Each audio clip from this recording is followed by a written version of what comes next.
안녕하세요, 선생님. 글 잘 읽었습니다. 위안은 되는데 궁금한 게요. 그럼 2년이 지나도 증상이 나아지지 않으면 부작용이 맞는 걸까요?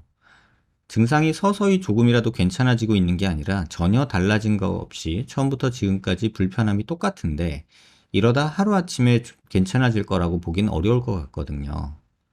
이건 어떻게 이해하면 될까요? 앞턱 전진한 지 8개월 차인데 입안 아래 잇몸이 마취 안 풀린 것 같고, 요 내용이 중요한 것 같아요. 입안 아래 잇몸이 마취 안 풀린 것 같고 쪼이고 당기고 붓는 느낌. 그래서 정신과 약까지 드셨대요. 정신과 약까지 먹었네요. 이런 얘기를 해주셨는데, 여러분, 지금 이분은 턱끝 전진을 했거나 뭐 T절골을 한 것 같아요. 그죠? 그러면 T절골 같은 전진 수술을 했어요. 8개월이 되셨대요. 근데 대부분의 절골술을 시행한, 턱끝의 절골술을 시행한 환자들이 가장 많이 말씀하시는 불편사항이에요. 뭔가 마취가 안 풀린 것 같고, 쪼이고, 당기고, 붓는 느낌이 너무 심해. 요 얘기를 대부분의 절골술을 시행했던 환자분들이 하세요. 근데 이거를 또 인터넷에 이런 거를 검색을 하면요, 또 요런 얘기가 쉽지 않게 나와요. 뭐 멘탈리스 머슬 부작용 뭐 요런 얘기도 나오고요. 뭐 턱 근육을 안 묶어줘서 그렇다 뭐 이런 얘기도 나오고요. 그런데 또 이런 분들이 공통적으로 하는 말이, 아랫잇몸을 누르고 있으면 희한하게도 증상이 좋아진대요. 여기를 이렇게 누르고 있으면 감각은 이상이 없고요. 제 경험에 의해서 말씀드리면요, 이 경우는요 거의 90% 이상이, 제 경험이에요. 제가 뭐 정확한 통계를 낸 건 아니에요. 제 경험으로 보면 여기에 박아놓은 금속 플레이트가 뼈에 밀착되지 않고 조금 들떠 있어서 그 사이에 흉살이 찼을 때 느껴지는 증상인 경우가 되게 많아요. 또 하나는 T절골이니 뭐 전진술이니 하면서 플레이트가 여기 굉장히 많이 박혀 있는 분들이 계세요. 이렇게 만져보면 플레이트가 막 다다다다다다 있을 정도로. 그런 경우에, 플레이트가 굉장히 많은 경우에 환자분들이 이렇게 말씀하세요.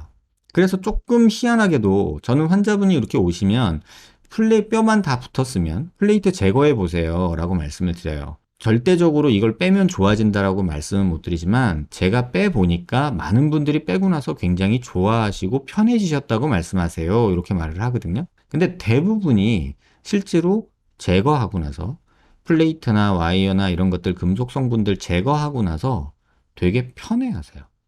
모두 다 그렇다고는 말 못하겠어요. 저도 정확한 통계 자료는 아니니까. 근데 그런 경우가 되게 많다. 그래서 그거를 꼭 기억하셨으면 좋겠다. 그래서 기다리지만 말고요. 8개월 정도면은 뼈가 다 붙었을 거잖아요. 그거 확인하시고, 만약에 뼈가 다 붙었고 이상이 없다면 그냥 플레이트나 스크류 같은 거 다 제거해 버리세요. 그러면 대부분 또 좋아지셨다는 분들이 많다는 거. 그게 좀 답이 되셨길 바래요. 선생님, 제가 이중턱인 줄 알고 아큐랑 지방흡입하고 하나도 효과를 못 봤는데, 여기도 그런 얘기 나오죠. 내가 이중턱이다. 그럼 이중턱 검색을 하죠. 그러면 아큐, 지방흡입 이런 거 나오잖아요. 했는데 하나도 효과 못 봤는데, 이 글을 보니 플라티스마 근육이 벌어진 경우인 것 같아요. 이거 본인이 판단하고 계시죠. 또 요때 한번 실수하셨잖아요. 이중턱인 줄 알고. 근데 인터넷 찾아보다가 제 영상을 보고 나니 플라티스마 근육이 벌어진 경우인 것 같아요 라고 말씀하시죠. 대한민국에서 제가 의사생활 20년 넘게 하면서 플라티스마 근육이 젊은 친구가 벌어져서 온 경우는 저는 못 봤어요. 동양인에서는 이런 경우가 굉장히 흔치 않아요. 서양에는 좀 있어요. 하지만 동양인 경우에는 이런 경우가 별로 없어요. 근데 뒤에 말씀이 머리를 한 대 땅 때렸어요, 저를. 앞턱도 짧고 근육인지 살인지 턱선이 하나도 없고, 이런 말을 해주셨어요. 앞턱이 짧고 근육인지 살인지 턱선이 하나도 없고, 여기에 턱에 힘을 주면 근육이 네 갈래로 쫙 찢어진대요. 여기가요. 뭐 밴드가 생기겠죠. 구글에서 찾아보면 나오는 외국인들 사진이랑 똑같더라고요. 이런 경우 한국에서 어떤 병원을 가야 하고 어떤 수술을 받아야 할까요? 근데 제가 볼 때 요 말이 저는 눈에 띄어요. 앞턱도 짧고 근육인지 살인지 턱선이 하나도 없고, 한마디로 얘기하면 뭐죠? 무턱이죠. 자, 무턱여서 이중턱인 환자예요. 원인은 무턱에 있는데 본인은 이중턱에 대해서 지금 생각하고 있는 거예요. 자, 원인은 얘고 이 원인으로 나타난 증상이 이건데 이 증상을 만드는 치료 방법들을 나열하고 있는 거예요. 의학은요, 수수께끼 같은 거예요. 원인 찾기 게임이에요. 진단학이라는 학문도 있고 패소피지올로지라는 병리학이라는 의미도 있고요. 병리 생태학이라는 그런 학문도 있어요. 패소피지올로지, 패솔로지. 근데 지금 환자분들이 인터넷을 보면서 좀 이상한 것들을 많이 하세요. 뭐냐면 본인이 느끼는 증상을 뭐다. 그러면 그 증상에 대해서 원인이 뭐뭐뭐뭐가 있다라고 하는 거에 집중을 하시는 게 아니라 이 증상을 치료하는 데는 요런 방법이 있다라는 거에 집중을 하세요. 요거는 안 하셔도 돼요. 이걸 하세요. 증상을 느꼈으면 증상의 원인에 대해서 집중을 하셔야 돼요. 증상을 해결하는 방법에 대해서 집중하시면 안 돼요. 근데 여기는 마케팅의 영역이고요. 여기는 공부의 영역이에요. 근데 공부는 하기 싫은데 마케팅 글들은 넘쳐나요. 그러면 이 마케팅 글들에 녹아나는 거예요. 그래서 불필요한 시술, 어울리지 않는 시술, 별로 효과 없는 시술을 굉장히 반복하게 되는 거죠. 지금 이 경우가 그런 것 같아요. 제가 직접 환자분을 보거나 뭐 환자분 CT를 확인한 건 아니라서 뭐 정확히 말씀은 못 드리겠지만 제 생각에는 환자분은 지금 정확하게 이 상황에서 무턱이신 게 아닐까 이런 생각이 들어요.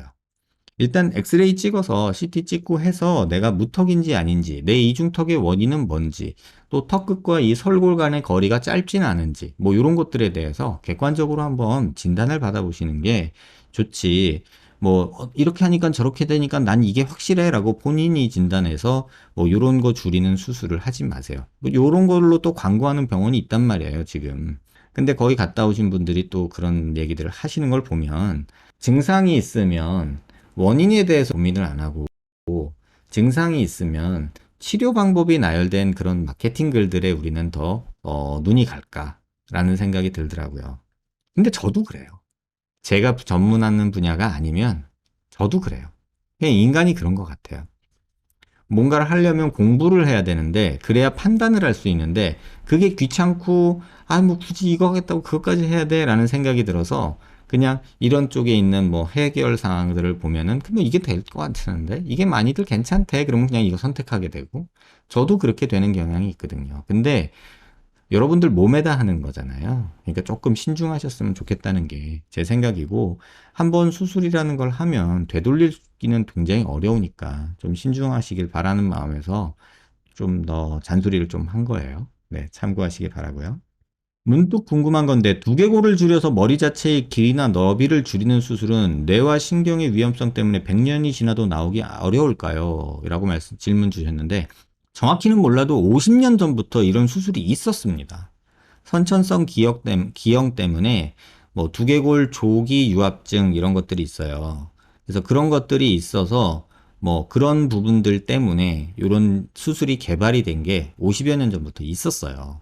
그런 수술이 존재해요. 근데 그 수술 자체가 미용 목적으로 하는 게 아니고요. 두개골 조기 유합증 같은 경우는 2살, 3살 뭐 요 무렵에 우리 숨골이라고 하죠. 이런 데가 열려 있어야 되는데 그게 빨리 닫혀버리면 뇌 성장을 못 해요. 그래서 일부러 뼈를 쪼개주고 머리를 확장시키는 수술을 하고요. 뭐 줄이는 수술은 안 하죠. 그래서 그런 식으로 두개골을 부셔서 다시 모양을 만드는 그런 수술은 이미 50년 전부터 있었어요. 하지만 결론적으로 보면 그 수술은 미용 목적으로 하기에는 자칫 우리가 뇌에 변화를 줄 수도 있고 하기 때문에 위험성이 크다 이런 생각을 하는 거죠. 그래서 미용 목적으로 머리뼈를 부시고 이런 거를 생각할 수는 있겠지만 저는 권하지 못하겠고 시행하지 못하겠어요. CT로 가능한 만큼 어느 정도인지 알고 그에 선에서 최대한 하는 게 환자의 바람이 아닐까요? 물론 그렇지만 목숨 걸고 할 일은 아니지 않을까요? 저는 그렇게 생각해요. 뭐 두개골 넓고 뭐 어떻고 한 게 목숨 걸고 할 일은 좀 아니지 않을까? 그래서 항상 생각하는 건 의사 입장에서는 어떤 수술을 하거나 어떤 시술을 준비한다 그랬을 때 리버시블 하냐, 그러니까 되돌릴 수 있느냐, 그걸 먼저 고민하고요. 그 다음에 되돌릴 수 없다면 최소한 플랜 B가 존재하느냐라는 거에 대해서 조금은 고민하게 되죠. 근데 뇌수술이나 이런 것들은 대부분 irreversible한 경우가 많아요. 그러니까 비가역적인 경우가 많아요. 한번 손상받으면 회복 자체가 거의 안 되죠.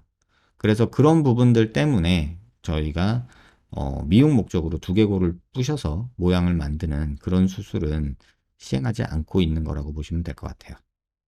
안녕하세요, 원장님. 오늘 라방으로 질문하고 싶은 게 있었는데 놓쳐서 너무 아쉬워요. 턱이 약간 안으로 말린 턱. 이게 턱이 이게 플레어 스커트처럼 이렇게 바깥으로 이렇게 뻗은 턱이 일반적인데 간혹 이렇게 안으로 말린 분들도 있거든요. 근데 말린 턱인데 긴 곡선 하면서 피질절골 하면 턱선이 더 흐려지나요? 당연한 얘기일 것 같아요. 긴 곡선 수술을 하는 것 자체가 또는 피질절골을 하는 것 자체가 이 턱선을 흐리게 만들어요. 그런데 뭐 안으로 말렸건 뭐 밖으로 벌어졌건 이런 수술을 하는 것 자체가 턱선을 흐리게 만드는 수술이에요. 그러니까는 뭐 어느 병원 원장님께서 말린 턱은 피질골하면 턱선이 더 흐려 보인다고 하셨다는데 틀린 얘기는 아니지만 언젠든 줄이는 그런 수술인 거예요. 그 턱선을 더 흐리게 만드는 수술이 사각턱 수술이죠, 사실은. 그래서 턱선이 흐려지니까 볼살이 처졌다라고 느끼는 것도 굉장히 커요. 그래서 그런 부분을 뭐 질문 주신 거에 답을 드리면 뭐 맞는 얘기고 틀린 얘기는 아니에요. 근데 당연한 거 아닌가? 소금 넣으면 짜져요? 이렇게 물어본 거나 똑같거든요. 뭐 말렸던 말리지 않았던 말린 턱이든 벌어진 턱이든 상관없이 턱선이 흐려 보이는 수술이니까 당연한 거지 않을까 이런 생각이 드네요.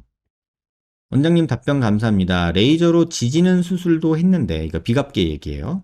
이비인후과에서 숨 쉬었을 때 숨을 들이마셨을 때 숨을 쉰다라고 느끼는 단계가 있는데 재수술을 한 경우 더욱 무뎌져서 못 느낄 수 있다고 말하시더라고요. 이거 맞는 얘기예요.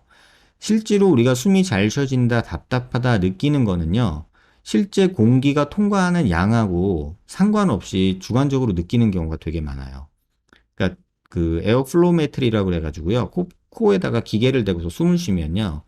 만약에 왼쪽 콧구멍에서 숨이 50 정도 수치로 쉬어지고 오른쪽에서 100의 수치로 만약에 쉬어지면 당연히 수치가 2배가 차이가 나는데 오른쪽이 잘 쉬어진다고 느끼고 왼쪽이 답답하다고 느껴야 될 것 같잖아요.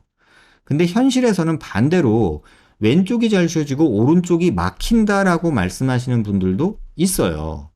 이거를 뭘로 설명하냐면요. 두 가지 뭐 얘기들이 좀 있는데 뇌가 느끼는 거랑 실제 공기의 양하고 정확하게 일치하지 않는다라는 내용이 있고요. 또 하나는 콧구멍이 넓어서 공기가 많이 들어가는 상황에서도 와류라고 해요. 우리가 이제 라미나 플로우라는 말을 아시는지 모르겠는데 유체역학에서 나오는 말인데요.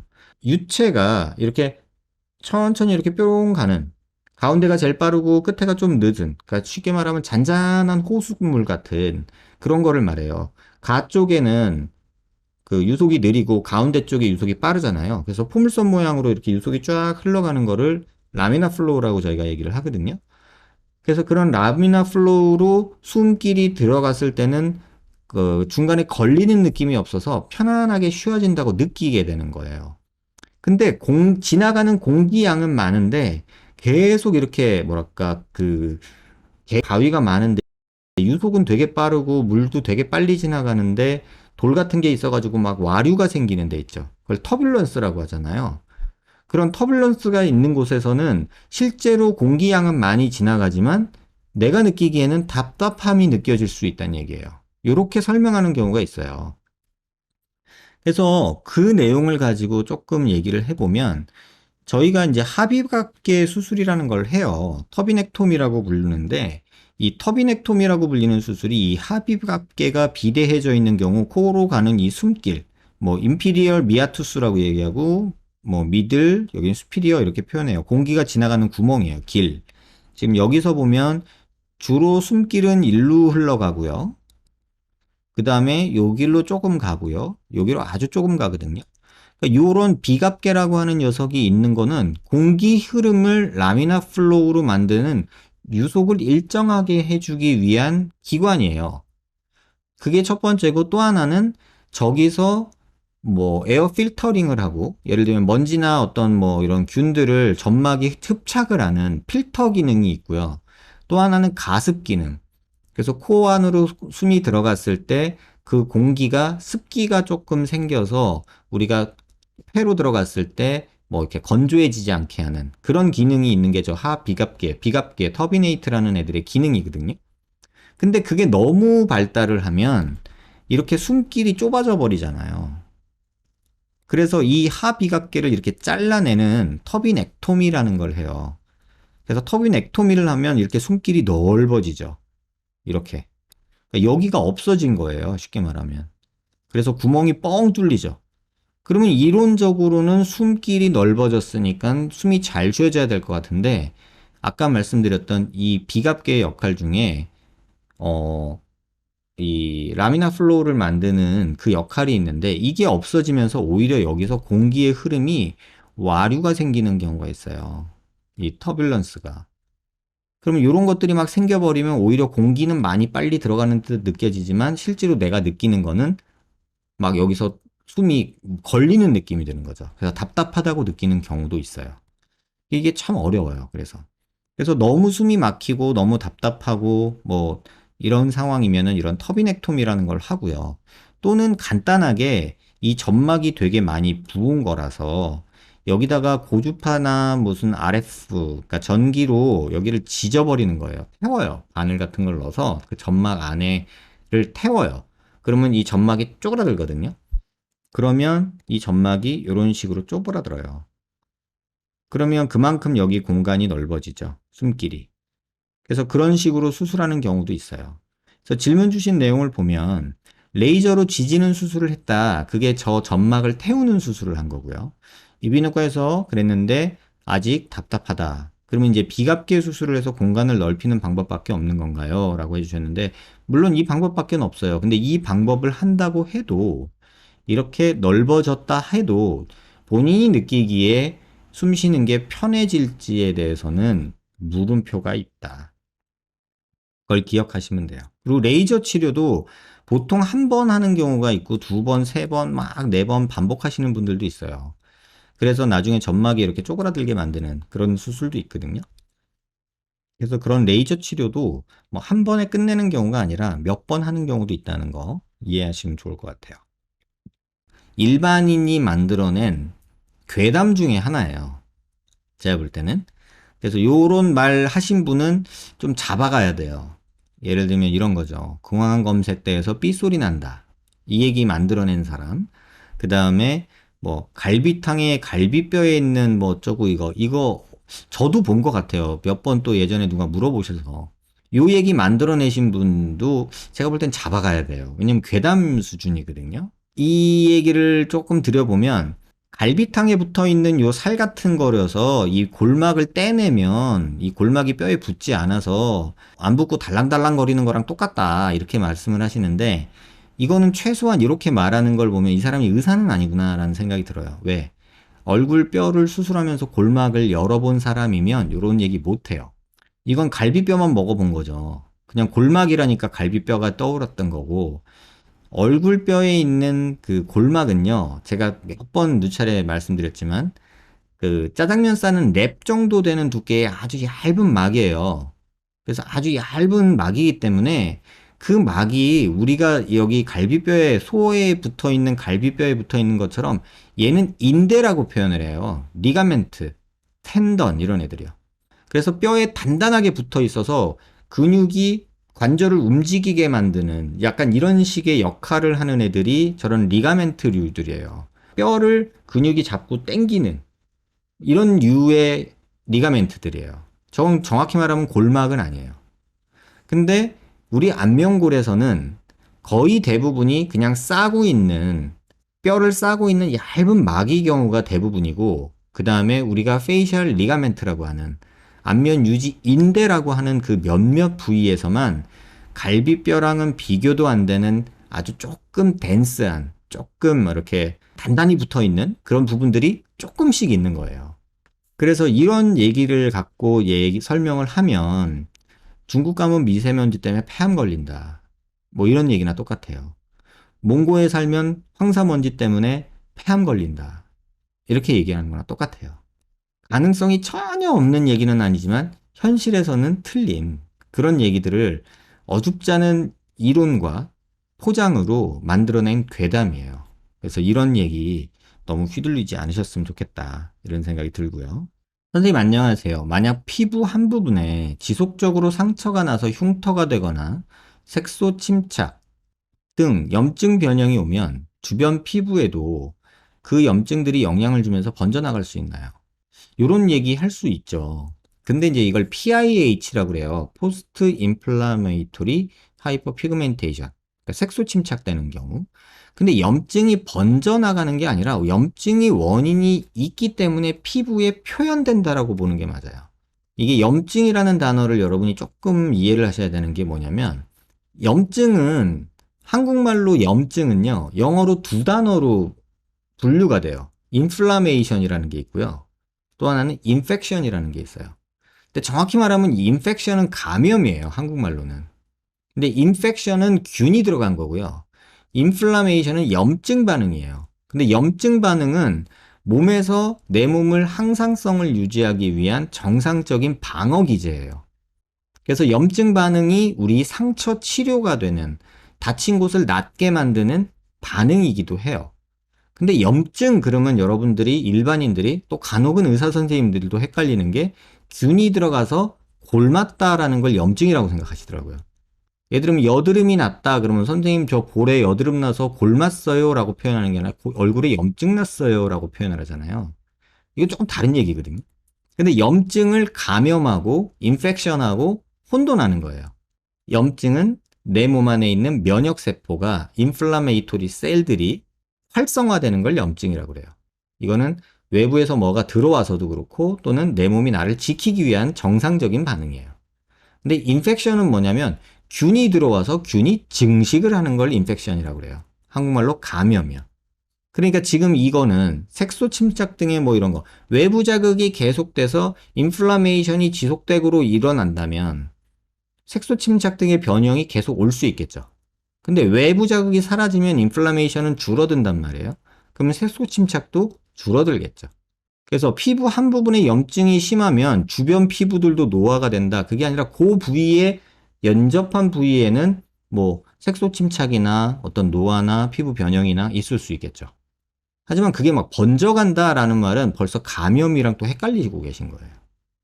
그러니까 이게 혼돈돼서 쓰이다 보니까 일반인들이 조금 이 얘기에 대해서 많이 혼돈들 하시는 것 같아요. 그래서 이런 식으로 생각하지는 마세요. 일반인들이 생각하기에 이렇게 생각하실 거는 별로 없고요. 근데 이런 경우도 있어요. 뭐 어루러기라고 해서 곰팡이균 감염되면 이 감염된 게 이렇게 건선이라고도 하고 이렇게 막 어루러기라고 한국말로 표현되는 게 있거든요. 그게 점점 얼룩배기가 커져요. 주로는 여름에 이렇게 목에 와이셔츠 자주 안 씻어주고 계속 습해가지고 여기 목에 남자들은 곰팡이 끼는 경우 많거든요. 목 뒤에 어루르게 생기고 또 겨드랑이 땀 많으신 분들 겨드랑이 이렇게 들어가지고 털 쫙 제끼고 보면은 여기 까맣게 이렇게 얼룩 이렇게 있는 경우가 있어요. 그 곰팡이 자란 거예요. 어루러기라고 하는데 또는 사타구니 쪽 여자들 스키니 바지 입고 이렇게 통풍장을 안 대고 또는 남자들 꽉 끼는 바지 입고서 이렇게 하는 경우 그런 경우에 여름에 덥고 너무 오래 앉아 있고 이러면 습하면서 거기 곰팡이 자라들 수 있거든요. 그럴 때 어루러기라는 것들이 생길 수 있어요. 근데 그런 것들은 번져요. 색소도 번지고. 그러니까 감염이잖아요. 그거는 인펙션. 인펙션이 스프레딩 한다는 표현을 쓰거든요. 그러니까 그런 내용으로 생각하시면 될 것 같아요. 저는 교수님은 아니고요. 그냥 원장 아저씨. 여기 보면 턱끝도 짧아진 것 같은데 이분 턱끝도 하신 건가요? 턱끝 한 거예요. 길어서 줄이고 넓어서 좁혔어요. 그래서 여기 보시면 이렇게 좁혀져 있죠. 그래서 만드는 건 이만큼이고요. 그 다음에 잘라낸 거, 잘라내고 갈아낸 게 요만큼이에요. 그래서 지금 여기 보시면 이 부분은 갈아낸 부분이고요. 이 부분은 만든 부분이에요. 그래서 턱끝도 길이도 줄이고 그렇게 한 부분입니다. 요 얘기 꽤나 물어보시더라고요. 환자분이 턱이 길다고 싫다고 하셔가지고 길이 줄이고 너비 줄이고 하면서 턱 끝 옆에만 만들어준 경우예요. 안녕하세요. 1월 25일에 수술을 받고 2개월이 지나는 중인데요. 저번에 라이브 채팅으로 여쭤보기도 했지만 궁금해서요. 45도 광대와 붓기가 좀 더 오래 가는지 궁금해요. 사진 찍는 직업이라 주변인들도 외모에 민감한 편인데 수술한지 모르는 분들은 아직도 제가 광대를 살짝 손봤으면 좋겠다고 그래요. 시간이 답인 걸 알지만 과연 얼마나 더 빠질지 걱정되네요. 라고 하셨어요. 2개월 지났다고 하셨잖아요. 2개월. 그러면 제가 이렇게 말씀드릴게요. 제가 지금 사실은 자료 정리를 하려고 준비 중인 게 하나 있거든요. 여러분 광대 수술을 하고 나서 이 옆에 이제 절개를 하고 꼬매잖아요. 그럼 여기가 수술하고 나서 한 두세 달 동안은 되게 볼록해서 광대 줄인 효과가 잘 안 보여요. 그건 이제 흉살과 피부 두께가 이제 바뀌는 거가 있거든요. 그래서 그거를 지금 조금 측정을 해보려고요. 저는 1년 정도들 환자를 팔로우업을 하기 때문에 광대 수술한 환자들 중에 1년까지 챙겨서 오신 분들을 조금 추려서 한 달, 두 달, 세 달, 여섯 달, 1년 됐을 때의 이 피부 두께 변화를 한번 그려보려고 하거든요. 그래서 조만간에 제가 이거 한번 자료 만들어서 가능한 한 빨리 여러분한테 좀 소개를 드릴게요. 제가 수술했던 환자들 또는 뭐 타병원에서 했던 환자들 이렇게 자료가 좀 충분히 간격이 있은 분들이 있으시면 제가 그걸 보고 한번 여러분한테 답변 드리도록 할게요. 조금만 기다려 주세요. 중요한 건 더 빠져요. 지금 두 달이면 아직 멀었어요. 선생님 안녕하세요. 영상 도중 질문이 있는데 코 수술이 어떻게 안면 함몰을 개선시키는지 알려주실 수 있으신가요? 영상을 다 안 보셨던 것 같아요. 중안면부 함몰이 우리한테 느껴질 때 가장 크게 느껴지는 부분이 요 삼각형이에요. 눈과 윗입술을 연결한 이 삼각형이 우리한테 시각적으로 중안면부를 함몰됐다라는 느낌을 주는 포인트거든요. 그러면 그 중에서 가장 중요한 게 중심에 있는 코예요. 그래서 코가 올라가야 나머지가 올라갈 수 있는 거예요. 코는 그대로인데 옆이 올라가면 코는 더 묻혀 보여요. 그래서 기본적으로 코가 앞으로 나가줘야 중안면부가 더 좋아진다는 거죠. 그 다음에 물론 앞광대나 팔자 이런 부분에 꺼진 것도 물론 남아있죠. 그래서 그 부분도 또 만들어야 되는 거고요. 그래서 중안면부 수술에서의 첫 단추는 코예요. 그 다음에 코가 돼야 앞광대니 팔자 부분이도 이렇게 조금 돌출시켜서 조금 우리가 생각하는 그 함몰된 오목한 얼굴에서의 느낌을 조금 바꿔갈 수 있겠다. 이런 생각을 하시면 될 것 같아요.